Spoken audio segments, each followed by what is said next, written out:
Bonjour à toutes, bonjour à tous, bienvenue dans un nouvel épisode du Big Data Hebdo. Le Big Data Hebdo, c'est le podcast francophone de la data et de l'IA. Alors pour ce premier épisode de 2025, nous n'échapperons pas à la tradition habituelle qui est de parler un petit peu de ce qu'on a pensé de 2024 et de ce que l'on espère voir en 2025, ce qui sont nos perspectives 2025. Alors pour cet épisode, eh bien, je suis comme toujours entouré par la belle équipe du Big Data Hebdo puisque nous sommes au grand complet, enfin au moins au grand complet des membres réguliers du podcast, parce que si on devait réunir tout le monde, finalement, quand on regarde le nombre de gens qui sont intervenus sur le podcast, ça nous ferait quand même quelque chose de gigantesque. Mais j'ai avec moi Nicolas. Salut Nicolas, comment ça va? Bonjour à tous, bonne année, meilleurs vœux. Écoute, ça va bien, ça va bien. Ça va bien. Écoute, tu es toujours chez Flovea. C'est c'est ça, donc DSI et CTO donc du projet Flowbox. Donc c'est des compteurs d'eau intelligents qu'on espère déployer à foison dans le courant d'ici la fin de l'année. J'attends quelques nouvelles sur le sujet. Excellent, excellent. On est ravis pour toi. Pour continuer ce tour de table, j'ai Jérôme. Salut Jérôme, comment ça va? Bonjour, bah ça va bien. Nouvelle année, nouvelle perspective. Voilà, toujours chez Actian. Actian, c'est un éditeur de plein de solutions en data. Et notamment, je travaille sur Zinea en tant que pompier, enfin comme professional C'est services, ça, enfin, la terminologie officielle, c'est consultants. professional services, c'est pas pompier de service, Jérôme.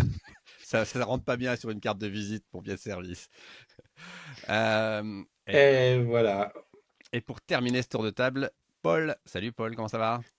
Salut Vincent, ça va très bien. Moi, toujours MVP Microsoft en intelligence artificielle et donc animateur de la Global AI Community qu'on peut retrouver en live sur LinkedIn en virtuel. Mais aussi, ce sera la nouveauté 2025. On va essayer de s'ancrer plus localement sur Nantes et de faire des événements physiques avec des vrais gens. Waouh! Ah, excellent. Et ça sera super Quand sympa. on passe du virtuel au physique, c'est un grand pas pour une communauté. C'est excellent. Et donc, pour ma part, Vincent Huchling, je suis le refondateur, cofondateur de ce podcast et co-animateur avec mes amis qui viennent de se présenter. Et sinon, quand je ne fais pas ça, j'aide mes clients à construire des plateformes data et IA pour améliorer leur business. Et donc, on est ravis de démarrer cette année. Meilleurs vœux à toutes et à tous. Et on va démarrer avec, bien évidemment, un épisode qui va être très, très occupé par des histoires d'IA et de LLM, puisque c'est quand même quelque chose, on n'y échappera pas. On a vu en 2024 pas mal de choses, mais on a déjà vu en 2024 que, question LLM, on avait un petit plafond de verre qui commençait à s'installer et que ça allait pas forcément être très très simple pour tout. Qui est-ce qui s'y colle? Est-ce que je peux dire un petit mot alors sur effectivement ce qui limitait les LLM? Alors peut-être dans l'aspect productivité, parce qu'on a quand même, je pense, expérimenté que c'était des outils assez intéressants dans le quotidien de chacun, mais ça restait dans la discussion. Et en fait, c'est un peu comme le bavardage à la machine à café. Il y a peut-être quelques chantres de la productivité qui ont envie d'optimiser tout ça. Et on voit un switch qui est en train de se faire. Et donc de passer du modèle chatbot qu'on a eu depuis 2 ans, quitte à ce que ça soit des chatbots RAG, donc enrichis par des bases documentaires, une bascule vers le système d'agents, donc d'agents autonomes qui sont eux-mêmes basés sur des modèles de langage, hein, c'est-à-dire qu'ils réfléchissent entre guillemets, hein, toujours grâce à ces LLM, mais ils vont avoir plus d'outils, ils vont avoir des accès à des API, des accès à des bases de données, ils vont être capables de produire du code, de le tester, de l'exécuter, donc de réaliser en fait, on en revient toujours aux microservices, hein, c'est les microservices version, je sais 2025, mais avec derrière de la logique LLM pour les faire agir. Et le fameux agent orchestrateur, superviseur, qui est peut-être le plus important à surveiller, qui va essayer de coordonner donc ces fameux microservices agents. Et c'est un peu voilà, le changement de paradigme qu'on voit apparaître, mais qui finalement n'est pas un changement technologique. Enfin, on restera sur des LLM basés sur des réseaux de neurones profonds avec toujours les mêmes architectures basées sur les transformers, mais on s'oriente vers une autre utilisation. Et c'est assez intéressant parce que ça veut dire qu'au lieu d'avoir des très gros modèles capables de faire plein de choses, on va finalement peut-être se retrouver avec des choses beaucoup plus modulables et beaucoup plus fines. Et c'est assez marrant parce que finalement toutes les industries refont la même chose puisqu'on est passé à un moment donné de l'énorme monolithe en termes de services qui faisait tout qui avait toutes les routes possibles et imaginables, à une multiplicité de microservices. Et là, finalement, c'est peut-être un peu le même shift qui va se produire, c'est-à-dire qu'au lieu de construire des trucs capables de tout faire, qui sont finalement pas toujours utilisés à énormément de pourcents de leur capacité, et ben finalement, on va se retrouver avec plusieurs composants logiciels qui vont interopérer entre eux. Et là où ça va être intéressant, ça va être quand même le fait de définir la couche, le middleware qui va faire ça. Et c'est un truc, moi j'ai commencé à voir apparaître des gens qui commencent à définir quel peut être cet espéranto qu'il va y avoir entre les différents agents pour leur permettre de dire que l'output de l'un puisse être facilement utilisé comme input dans l'autre. Alors il y avait Langchain qui avait commencé à faire des choses, hein, je crois, de ce point de vue-là, pour définir des capacités qu'il y a entre différents agents à pouvoir être utilisés. Mais je pense qu'il y a encore beaucoup de boulot à faire, notamment sur la caractérisation de la nature de l'output de l'un, la caractérisation de l'input de l'un et pouvoir normaliser un peu ce genre de choses-là pour être certain qu'on ait de l'interopérabilité. Je suis pas certain qu'aujourd'hui, un output qui vient de chez Claude, par exemple, puisse être utilisé dans un autre LLM qui viendrait de chez OpenAI. Je suis pas absolument certain que la chose se fasse très facilement. Je sais pas de... On peut forcer chez OpenAI sur les modèles les plus récents le JSON output qui donne cette garantie d'avoir quand même un format respecté. Mais effectivement après, bon, on a toujours peut-être des contenus de JSON qui peuvent être aussi assez variables. Hein. On retirera pas la variabilité propre au LLM hein, puisqu'elle est by design. Hein, Ouais. c'est génératif. Donc il y a toujours une forme d'aléatoire aussi. Ouais, alors moi je pensais plutôt à une histoire de... Ce que parfois on force avec le fait de mettre des prompts où on dit ouais l'output là tu sais quand on fait par exemple des choses avec du pydantic ou des choses comme ça à l'intérieur où on se dit ouais tu me sors ce truc là sous forme d'une série de records très structurés, des choses, c'était plus à ce genre de choses là que je pensais, c'était de dire bah ouais finalement bah, les outputs des uns sont compatibles avec les inputs des autres et donc d'avoir ce genre de passe-plat et de format pivot au centre de tout qui est peut-être un truc un peu challenging à avoir quoi, voilà. Mais c'est là où l'agent superviseur a tout son rôle parce qu'il va justement regarder, contrôler les outputs. Il va peut-être redemander à un agent de reproduire sa sortie et à la fin, ça coûtera très cher parce qu'on aura généré beaucoup d'appels à des LLM. Ça sera la mauvaise surprise. À la fin du Ça mois, coûtera très cher, on y vient un peu plus tard je crois, hein. Mm. On a été un petit peu sensibilisé là-dessus de ce point de vue-là. On va continuer là-dessus. Il y en a certains qui commencent à parler, alors je ne sais pas ce que vous en pensez, du fait que la modalité va plus être du texte, mais on va se retrouver avec, on l'a vu, la capacité de faire du speech to text. On l'a vu quand on avait reçu Jean-Luc Guinière de Gladia. Et que ben, finalement, ça pourrait devenir, ce genre de modalité pourrait commencer à se généraliser et être plus avec un usage plus important finalement que peut l'être le texte classique aujourd'hui. Alors moi, j'arrive pas tellement à me faire une idée sur la viabilité du real time. On dit que aujourd'hui, moi, il y a des gens qui disent qu'avec GPT-4o, ils arrivent à faire des choses en real time qui peut être en support d'une conversation. Je suis pas absolument certain que ce soit pleinement le cas aujourd'hui encore. Bah, la question que j'aurais envie de vous poser, alors on n'est pas un échantillon très représentatif parce qu'on est un peu tous de la même génération, mais est-ce que vous seriez prêt en 2025 à vous passer de votre clavier? Non. Alors, c'est simple. Est-ce que t'as déjà travaillé dans un open space? Non, Est-ce que tu as déjà eu à utiliser ton téléphone dans un métro, dans un bus? Enfin, je veux dire, c'est la vraie vie, c'est ça. Si les gens se mettent à parler dans l'open space parce qu'ils parlent à leur machine, enfin, c'est mort. Donc, si les gens dans le bus, déjà que les demi-conversations téléphoniques sont souvent assez saoulantes. Ouais. Si en plus tu as les appels LLM, enfin, voilà. Mm. Donc se passer du clavier, qu'il soit virtuel ou physique, à mon avis, non. Mm. Avoir ça en plus, ouais, il y a des usages. En fait, tu trouveras des usages pleins, y compris sur le téléphone et autres, parce que mais utiliser le clavier, je pense que ça va pas disparaître. Non, je pense qu'on en a encore pour un Il y bout a de temps. les- Ouais. Ouais. Puis les Alexa, Siri et compagnie nous ont quand même pas donné une expérience hors du commun non plus. Il fallait respecter quand même des sémantiques et ainsi de suite. Donc je pense Ouais, qu'on mais est ça, aussi c'était peut-être un avant peu les LLM. oui. Hein. Oui, non, mais ça va évoluer. Je suis sûr. Mais je pense qu'on a une approche qui est un peu, pour l'instant, teintée négativement sur le sujet de l'oral, parce que ces expériences-là ont pas forcément été super pertinentes, quoi. C'est un peu comme l'histoire quand au début de Poney, qu'on a vu la partie chatbot revenir, on avait en mémoire les anciens chatbots qui fonctionnaient pas. Bon bah là, effectivement, les chatbots ont regagné un peu en termes de popularité et d'expérience parce qu'on a quelque chose qui en face fonctionne. Donc aujourd'hui, effectivement, c'est vrai qu'il y a la notion de bruit et d'ambiance qui peut gêner clairement la partie orale.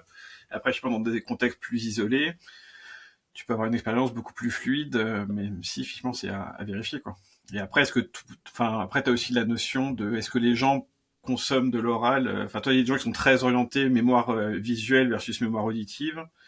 Moi, je sais qu'il y a des choses, quand je les écoute, Alors, je les retiens pas de la même façon qu'à l'oral. Donc, il y a tous ces usages-là aussi qui vont mixer un peu tout ça, quoi. alors, même si je suis celui qui a la capillarité enfin l'aspect capillaire qui trahit le plus son âge de nous tous, vous avez peut-être des enfants qui sont adolescents ou préadolescents, et je ne sais pas si vous avez remarqué un truc, qui ne font plus de messages textes. Ils parlent à leur téléphone pour s'envoyer le message vocal.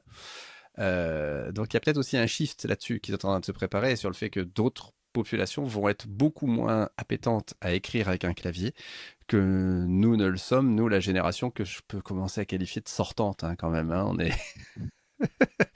On lira moins les fautes. Ah, je suis d'accord, il y en a pas mal. Et puis moi, je vois ma compagne aussi, mais ma compagne, elle a un problème, elle a des handicaps qui font que Ah voilà. pour elle, ça lui change la vie. Et c'est pour ça que je disais, il y a des usages. Hein. Et je pensais aussi tous les travaux où tu peux pas avoir tes mains disponibles parce que tu vois, un médecin en salle d'opération, s'il a besoin de piloter un truc, faire à la voix, c'est pratique. Mais j'écoutais le. Ouais, Par, vas-y, pardon. par contre, pour beaucoup de choses, l'interface clavier-souris, c'est plus pratique. C'est comme on dit, un bon dessin vaut mieux qu'un long discours. Bah, cliquer, désigner, pointer, c'est plus efficace que d'essayer d'expliquer quelle commande tu veux exécuter, quoi. Alors, pour certaines commandes, c'est facile, dans certains contextes, c'est facile, mais dans d'autres, c'est un peu plus compliqué. J'ai écouté l'autre jour une interview de Stanislas Niox-Chateau, qui est le fondateur de Doctolib, et qui disait que les grosses améliorations qu'ils font pour les praticiens, c'est effectivement la reconnaissance vocale, dans laquelle le compte-rendu et aussi l'ordonnance, elle est faite via reconnaissance vocale pendant le rendez-vous, et que c'est un truc qui fait gagner en productivité de manière complètement dingue. Et effectivement, on retombe un petit peu sur ces trucs qu'on n'a pas trop appréciés, qui sont le fait d'automatiser un petit peu les workers dans des chantiers ou des choses comme ça. Mais effectivement, ils peuvent répondre, ils peuvent recevoir entre guillemets les consignes de travail qu'ils ont et y répondre par la voix, parce qu'ils ont les mains prises par des outils, par des choses qu'ils doivent porter ou des choses comme ça. Donc il y a aussi des gains là-dessus, des choses qui peuvent sembler être on a mis une oreillette à quelqu'un pour lui dire pour lui dire mieux, au lieu de devoir ça revient un petit peu au fait comme avant quand on criait sur quelqu'un pour qu'il travaille, mais non, c'est aussi des choses qui permettent d'avoir des gains non négligeables de ce point de vue-là, quoi.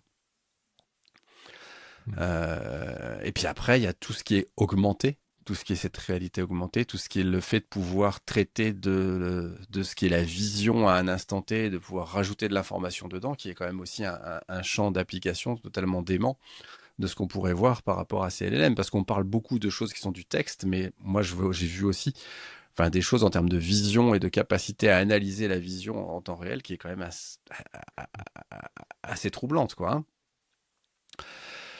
Et ça, c'est sans compter quelques acteurs qui vont commencer à poindre le bout de leur nez sur le fait que, pour l'instant, on est très centré sur nos acteurs américains, puisque quand même si on a tendance à faire un peu cocorico et à parler de Mistral et autres émanations françaises, et QTI et autres émanations françaises sur le sujet, quand même, faut quand même pas se voiler la face. Une immense majorité du marché est aujourd'hui pas neutralisé, mais phagocyté par nos acteurs américains qui sont OpenAI, Anthropic, et puis quelques autres. Mais les Chinois semblent avancer à grands pas là-dessus. Ça s'est vraiment matérialisé sur la fin de cette année, avec effectivement leur force de frappe habituelle, c'est-à-dire que s'il s'agit d'investir pour pouvoir conquérir un marché, ils sont très très forts. Euh, C'est toi, Nico, qui nous a un peu documenté ça, ouais? Ouais, on a vu ça. Enfin, c'est vrai que j'ai vu ça apparaître ça là, justement sur le mois de décembre, où il y a eu notamment les modèles Qwen et DeepSeek, je crois de mémoire, qui remontent pas mal en termes de performance. Je crois qu'ils ont même réussi à battre sur certains benchmarks, alors, avec toutes les pincettes à prendre sur les benchmarks, mais à battre certains modèles de ChatGPT. Euh, et à des coûts en plus nettement moindres, tant au niveau de l'entraînement qu'au niveau de l'inférence. Donc du coup, je pense se pose aujourd'hui la question de, puis prenons aussi le modèle, tiens, je te fournis ton open source, effectivement, pour appâter d'autant plus facilement les gens. Ça fait effectivement plein de, ce qui leur donne, je crois, une visibilité accrue sur cette fin d'année dernière et début d'année. Et donc à voir jusqu'où ils vont aller, sachant que ça peut aussi poser des questions sur l'entraînement, puisqu'a priori sur des termes comme Tiananmen, il y a forcément un filtrage pour être compatible avec ce que veut Comment ça? le parti politique. Bon, sachant on a sûrement les mêmes biais vis-à-vis d'OpenAI, mais bon, on les tolère plus, on les tolère plus, voilà. Et après, il y avait des sujets, finalement, après ça, où certains pose un peu la question entre finalement une approche très techno-solutionnisme américaine versus un techno-autoritarisme chinois. Donc ça pose plein de questions dans tous les sens. Mais c'est vrai qu'en tout cas, on les voit apparaître, ces modèles chinois, donc à des coûts, avec un niveau de pertinence a priori assez bon, et des coûts bien moindres. Ouais, mais le coût bien moindre, émerger, Nicolas, on y viendra juste après sur l'histoire des coûts parce que c'est un point super important, mais sincèrement, l'histoire des coûts, c'est un secret de polichinelle aujourd'hui. On sait que les Chinois, ouais, le coût auquel ils vont te revendre l'inférence sur le modèle ou le coût auquel ils vont te faire des choses, il sera totalement biaisé aussi, quoi, parce qu'ils sont dans leur capacité habituelle d'investir pour conquérir un marché, quoi. Donc, et pour rattraper un marché et se faire une position majeure dessus, quoi. Il y a quand même un point technique qui fait que l'inférence est moins coûteuse avec DeepSeek V3, en fait, qui alors peut-être l'un des modèles, moi, à ma connaissance, donc on est à plus de 600 milliards de paramètres. Donc voilà, j'avais pas vu jusque-là de modèles. Enfin, il y a plus de communication sur les derniers GPT, mais je pense qu'on dépasse un peu la quantité. Et ce qui est intéressant, c'est que par contre, sur l'inférence, il y a un mécanisme qui fait qu'on ne repasse pas par l'intégralité des paramètres, mais par à peu près 10%. Donc on revient sur un modèle de type 60-70B, donc qui n'est pas non plus un SLM, mais en fait il y a cette fonctionnalité technique dont le nom m'échappe là, mais qui consiste à utiliser seulement une partie des paramètres pour l'inférence qui effectivement est économique par rapport au modèle de taille à peu près similaire.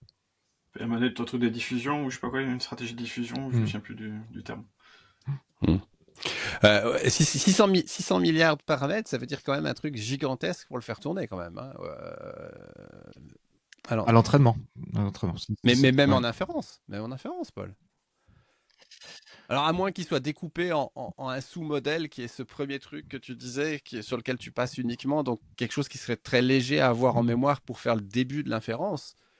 Mais on n'est pas sur du léger au sens où on le fera tourner localement, mais on revient sur des choses.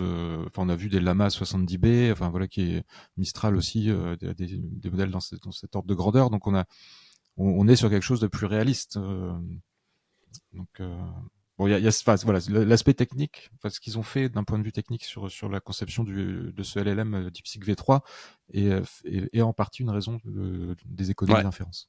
Donc de toute façon, il doit être construit de façon modulaire, oui, effectivement, comme la plupart, où en inférence, tu n'as qu'une partie du modèle qui est vraiment activée, non? Avec autant de paramètres, j'imagine que... Ouais. Ouais, de toute façon, ce qui est très bien, on sait que c'est de toute façon un peu l'avenir et ça rejoint cette histoire sur les agents où ça va même peut-être aller beaucoup plus loin, c'est-à-dire de pouvoir travailler avec plusieurs petits modèles très spécialisés et puis avoir finalement en inférence peu de choses. Ça serait quand même quelque chose, cette arrivée de de personnes qui amènent une équation économique un peu différente, qui amènent le fait de voir une vision différente de la manière de laquelle faire les choses. Finalement, c'est peut-être ça qui va faire bouger un petit peu OpenAI je vais pas dire de son piédestal, mais de sa trajectoire toute tracée sur laquelle ils étaient assez cohérents depuis le début. Finalement, est-ce qu'ils vont peut-être infléchir leur volonté de sortir une AGI et de faire quelque chose un petit peu différent, qui serait peut-être une super intelligence plutôt que cette general intelligence? Déjà, les GI, c'est rigolo, c'est que leur définition, elle est pas tellement en termes de capacité intellectuelle, elle est en termes de, je sais générer, je crois que c'est 100 milliards de dollars de revenus. Tu vois, ça, c'est pareil, là. Tu mesures, tu serais un indicateur comme un autre de l'AGI, mais donc c'est vrai qu'il y avait ce sujet-là. Mais bon, a priori, ils l'annoncent toujours. Hein. Enfin, ils annoncent comme quoi 2025 est l'année où ils font. Je crois qu'il me semble qu'ils ont annoncé l'AGI. Après, est-ce que ça serait une super intelligence? Là, pareil, tout dépend de la définition, mais. Ouais. Enfin, moi, ça Ouais. me, ça me chatouille un petit peu. Je sais pas. Enfin, j'ai toujours du mal à palper vers à quelle distance on est de ce truc-là et quel est l'effort qui reste à faire pour y aller et ce que ça implique. Puis, est-ce qu'on a vraiment besoin Voilà. d'y aller, quoi? Et Et surtout, à quoi à ça quoi ça sert sert, hein. et est-ce que ça impliquera dans Et- notre quotidien le fait de l'avoir, quoi. Voilà. Euh, Parce que si tu dis, toi, l'AGI comme étant, comme pouvant nous remplacer, il y a plein de choses où aujourd'hui, l'IA générative et l'IA de manière générale peuvent déjà le faire et sont suffisants. On n'est pas besoin d'aller plus loin, quoi. Donc, jusqu'où faut aller? Bonne et question.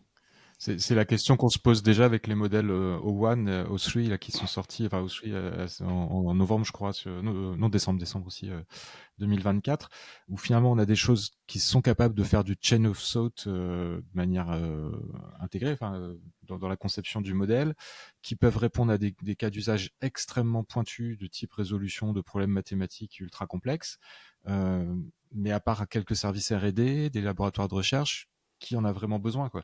Et on va pas s'amuser, je pense, dans une entreprise de taille moyenne, à aller consommer un LLM qui à l'appel coûtera 1 500 $ pour une hmm. inférence. Euh, donc voilà, Et, effectivement, il y a le défi technique, le défi de toujours cette course vers les GI, mais quel intérêt de manière pragmatique pour les Ouais. organisations. et par AGI, est-ce qu'ils entendent une AGI qui serait consciente ou pas? Ou juste un truc généraliste?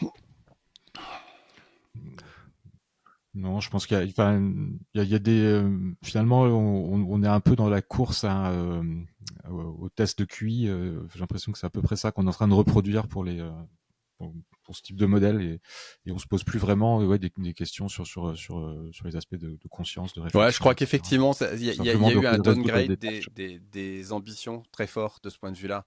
Voilà, là, pour l'instant, on est plutôt en train de se dire, ouais, ce que tu disais, Paul, c'est moi ce que j'entends de plus en plus, c'est effectivement les modèles les plus puissants, leur vocation, ça sera d'accélérer la recherche, quoi, finalement. Plutôt que d'être généraliste dans le sens Mm. pour monsieur tout le monde, je sais tout faire, quoi. Donc, et, euh, et au moins, c'est raisonnable. J'étais étonné que tu dises le prix que tu dis en termes de prix d'inférence. J'avais jamais entendu parler de ces ordres de grandeur, quoi.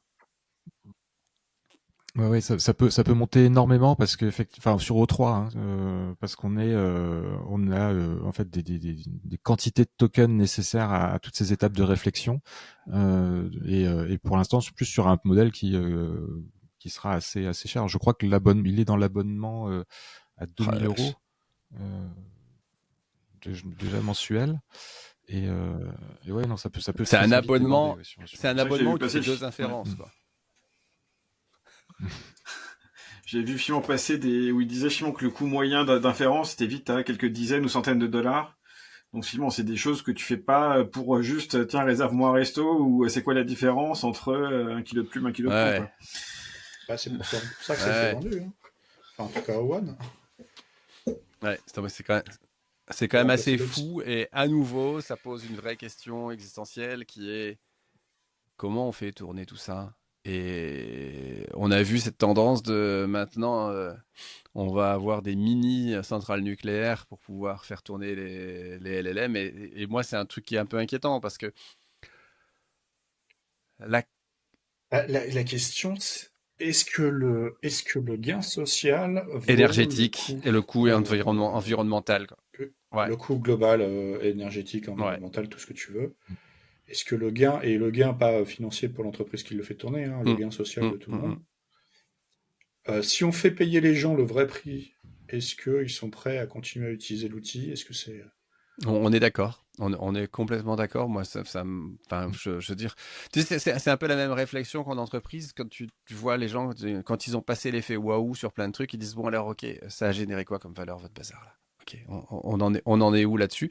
Et là, on va commencer à se poser les mêmes questions. Alors le vrai sujet un peu difficile par rapport à ça, c'est que c'est évidemment cette valeur, elle est conduite par et elle est perçue par du coup, entre guillemets grand public, plutôt end user dans les entreprises.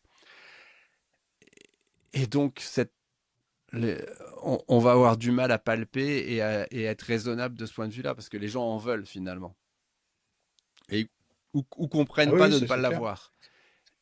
Mais Mais je pense qu'il y a beaucoup de fantasmes sur les capacités réelles. Après, il y a aussi un effet vrai, c'est on peut pas tout juger à partir des performances actuelles. Mais les performances futures ne.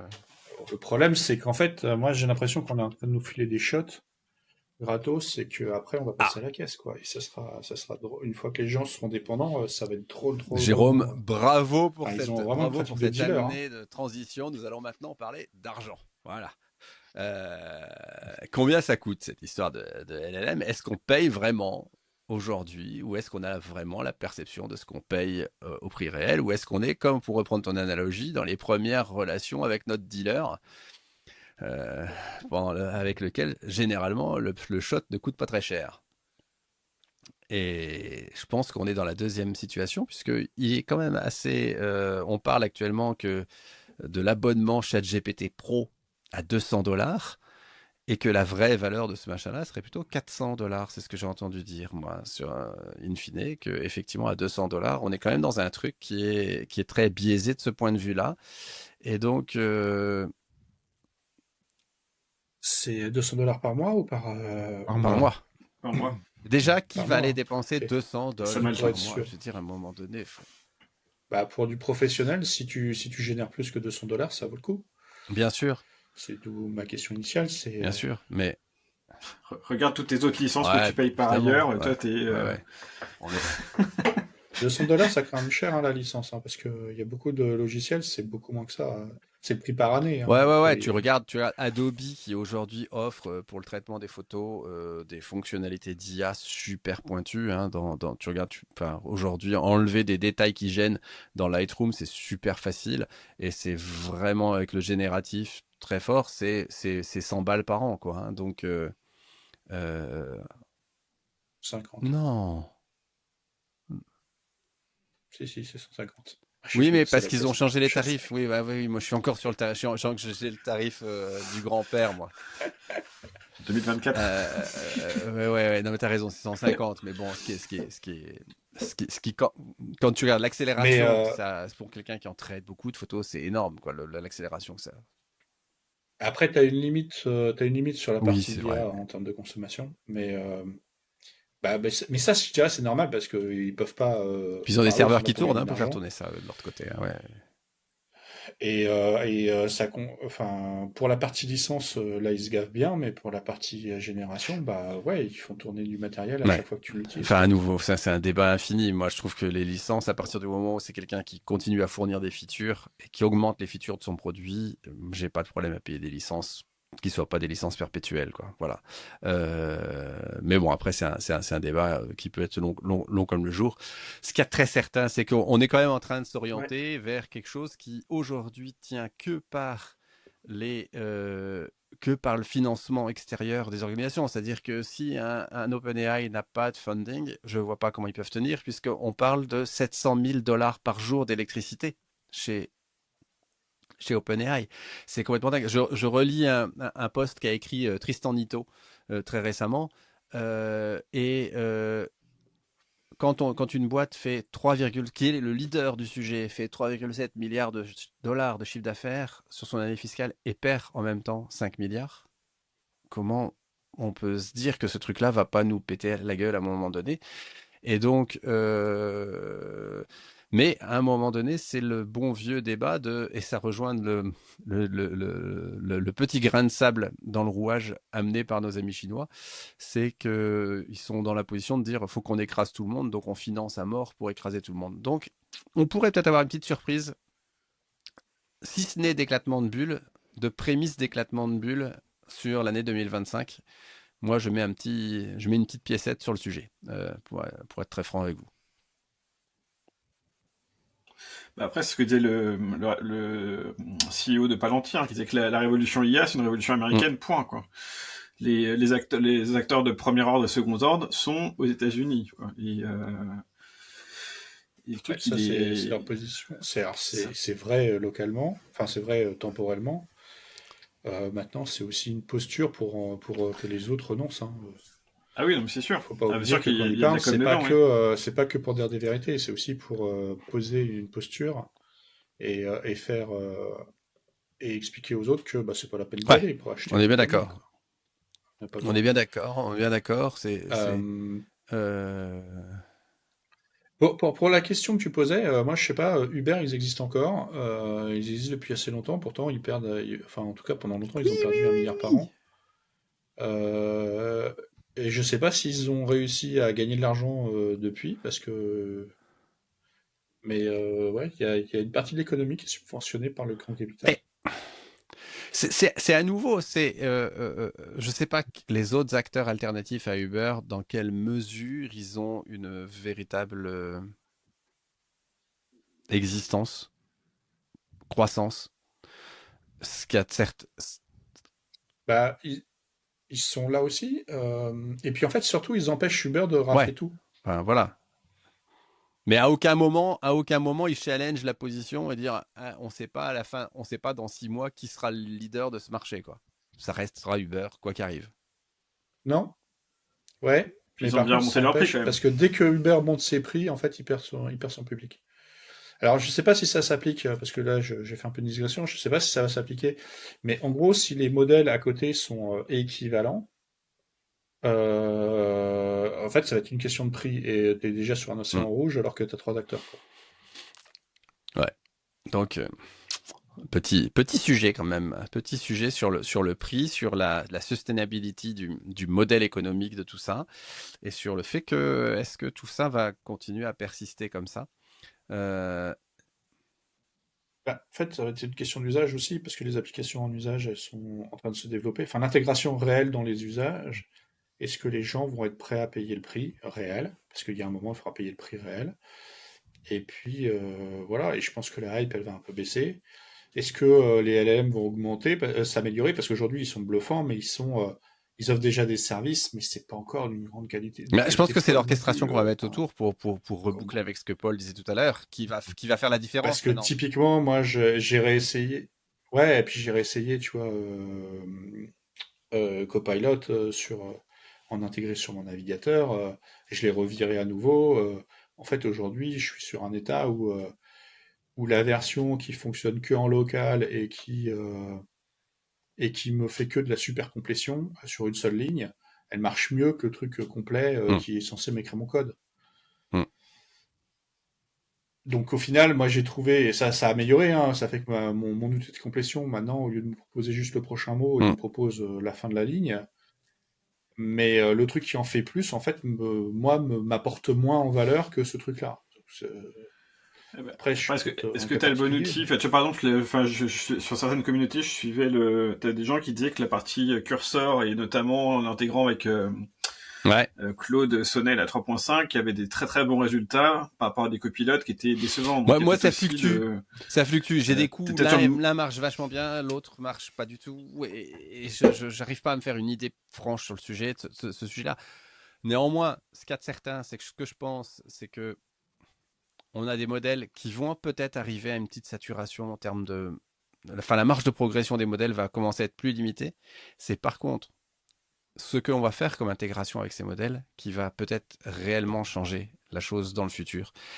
Et pour le coup, c'est peut-être l'opportunité d'avoir une capacité à utiliser par nous-mêmes et pas dépendre de providers des modèles qui sont open source, qui sont portables, et à faire de l'intégration autour. Et là, vous voyez la transition venir.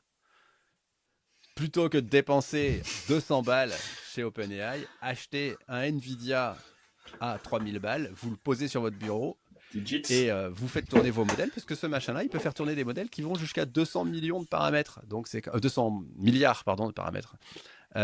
Puisqu'il arrive avec 128 gigas de mémoire et 4 Tera de stockage et une GPU Nvidia intégrée dedans. Et moi, c'est un truc qui me fait rêver. Moi je sens... C'est quoi ça s'appelle comment c'est le ton boîtier C'est le Digits. Ouais. C'est le... Pardon? C'est le Nvidia Digits qui a été annoncé avant-hier, je crois, par le CEO de Nvidia. Et moi, je trouve ça génial, puisque on peut faire du truc qui soit maîtrisable, que l'on a localement. C'est peut-être la solution la moins énergivore pour pouvoir profiter de ces modèles. Et pour le coup, ça coche pas mal de cases. Donc moi, je serais ravi un jour d'essayer ça. Et quand je vois déjà avec les dernières générations de MacBook qui ont des procs où il y a de la GPU à tour de bras et beaucoup de mémoire intégrée, les performances qu'on arrive à l'exécution de modèles, je suis convaincu que ce truc-là peut faire énormément de choses.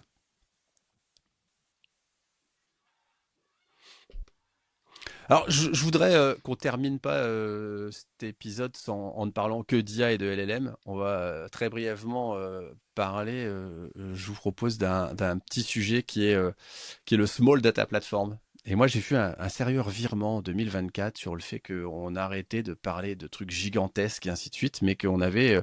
alors, j'aime pas ce terme de composable data platform. Je sais pas, j'arrive pas à adhérer à ce truc-là. Mais que foncièrement, on se retrouvait dans des capacités où on avait l'infrastructure de traitement de données qui était au niveau juste par rapport à ce que l'on avait comme problème à traiter. Et pour moi, ça a été quelque chose d'assez séduisant et qui peut peut-être faire une différence dans le futur. Alors, je ne renie pas ce que j'ai pu dire sur Databricks, sur Snowflake, sur le fait qu'ils étaient capables d'adresser des problématiques gigantesques, mais qu'aujourd'hui, dans la lignée de ce qu'un AWS a sorti à un moment donné avec les lambda en disant faites des petits traitements qui sont très unitaires, bah, je trouve que pour la data, on commence à avoir un outillage qui nous permet de faire ça et je suis sûr que ça va continuer à se développer en 2025. Moi, c'est ma grosse prédiction data engineering de 2025, c'est le fait qu'on aille beaucoup plus loin sur ce small and discrete data platform, quoi. Voilà. Alors, j'imagine que tu mets J'ai laissé quelqu'un d'autre le dire, mais si tu insistes, on va en parler, bien sûr. Mais les coupables habituels, alors DBT, mais peut-être que le DuckDB, défi, il y a DLT. il y a un nouveau truc qui s'appelle Bring. Le qui est défi sorti il y a est peut-être peu, là, dans- et qui est aussi un truc super intégré en termes de capacité d'ingestion de chaînes de data. Et il y a quand même des trucs. Enfin, on voit quand même beaucoup de gens chez qui des petits trucs simples, leurs problèmes sont des petits problèmes simples et ça fait vraiment du sens d'avoir cet outillage qui est pas de faire un gigantesque mastodonte, quoi, finalement. Et Mais- puis aussi la taille des boîtes, puisque le big data, en fait, c'est quand ça tient pas dans la boîte, quoi. Finalement. Et comme la taille des boîtes, elle a grossi, et à part quelques acteurs exceptionnels, les données n'ont pas grossi tant que ça, bah, ce qui tenait plus dans la boîte, maintenant ça tient dans la boîte, hein. Quand on voit qu'on a plus de mémoire maintenant qu'on avait de disque dur avant, ouais, tu peux faire du process sur une machine, tu peux en Ouais. mettre des millions et des milliards de lignes, hein. Et la question qui reste peut-être pour 2025, c'est est-ce que des petits outils ensemble font une petite plateforme? Enfin, ce que je veux dire par là, est-ce qu'il y a aujourd'hui des propositions d'articulation de ces petits outils entre eux qui effectivement sont efficaces sur leur périmètre, Mais est-ce qu'on a l'idée, qui est par exemple celle derrière Microsoft Fabric, hein, qui est de dire, bon, on avait plein de trucs un peu dans tous les sens, et vous êtes vraiment embêté à mettre des tuyaux entre chacun de ces morceaux-là. Mais Je pense que ces petits outils, et c'est là où les gens qui font de l'ingénierie comme nous vont avoir un vrai rôle, doivent être validés et doivent avoir des patterns prêts à l'emploi. Et c'est peut-être ce pip install data platform qui est l'un des sujets qui risque de faire du sens pour dans le futur, c'est de dire ouais, ok, on a des patterns prêts à l'emploi, on a un cookie cutter ou un truc comme ça qui a permis de faire tout ce qu'on voulait installer comme composant et on l'installe et on sait que ça marche bien ensemble. Et on rejoint cette histoire tout à l'heure qu'on disait d'agents, où le gros challenge avec les agents, ça va être de s'assurer que l'output d'un agent soit consommable par l'agent suivant. Et bien là, c'est la même chose. C'est effectivement, si tu sors des trucs qui ont fait tel et tel et tel traitement, qui ont telle granularité sur la donnée, et ben voilà, c'est là où on a un truc. Mais si on est un peu pris par le temps, vas-y Nico. Le job.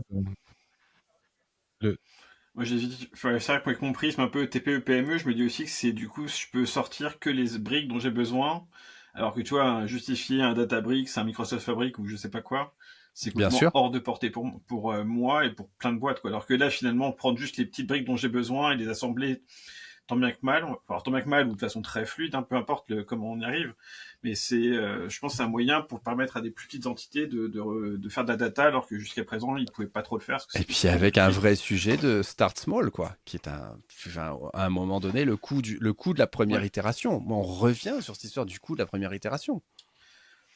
Tout le monde n'a pas 150 millions de budget pour son IT l'année prochaine. On est d'accord. À commencer par Paul. Paul, où est-ce qu'on te retrouve dans les semaines à venir, puisque tu es un petit peu pressé, mon cher Paul? Alors, on me retrouve sur LinkedIn où je pressens que après la discussion qu'on vient d'avoir, le job 2025, ça sera data chef d'orchestre, quelque chose comme ça. Ça va être sans doute les compétences qu'on va rechercher. Sur LinkedIn, donc pour les lives, le prochain c'est le 24 janvier. On va parler de Landing Zone Azure dédié à l'IA générative. Et puis donc en physique sur Nantes en mars. Oh, génial. Le Global AI Bootcamp. Et vous pouvez retrouver mes prévisions plus détaillées sur Medium. J'ai fait un post Medium avec mes prévisions 2025. On s'en doute, bien sûr. Vous en doutez. Nicolas? Est-ce qu'on me retrouve sur le sac du Big Data Hebdo, bien sûr. Et puis. C'est déjà pas mal. C'est déjà pas mal. C'est déjà pas mal. Et Jérôme, dis-moi. Sur le sac du Big Data Hebdo, et puis après sur Mastodon, sur Blue Sky, Jérôme, JXEROME. Et puis je serai à J-Château pour ceux qui y vont. Donc c'est fin mars. Et je crois qu'il n'y a plus beaucoup de place. Donc si vous voulez y aller, que vous n'êtes pas inscrit, dépêchez-vous. Eh ben, pour ma part, vous me retrouvez sur le Slack du Big Data Hebdo. C'est à peu près tout pour le moment. J'essaie d'y passer et de partager de temps en temps quelques news. Eh bien, chères auditrices, chers auditeurs, on espère que vous avez eu autant de plaisir à écouter ce court épisode que nous avons enregistré pour vous. Et on vous retrouve très très bientôt dans un prochain épisode. À bientôt. À bientôt. Salut, bye.